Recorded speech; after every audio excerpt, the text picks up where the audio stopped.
Hi, it's Millicent. Now I'm in the Shiningyard Lighting factory, and you can see here they are assembled for the wall mounting bracket.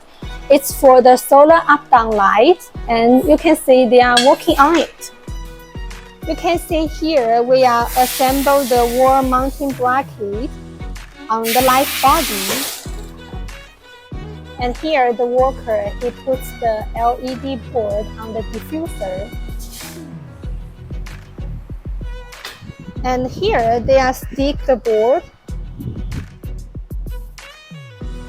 And you can see here we are cleaning the board. Okay, here is our warehouse, and we already cooperate with many customers from overseas. So if you are interested with us, you can check our email and also go to our website. Ecer technology makes foreign trading easier.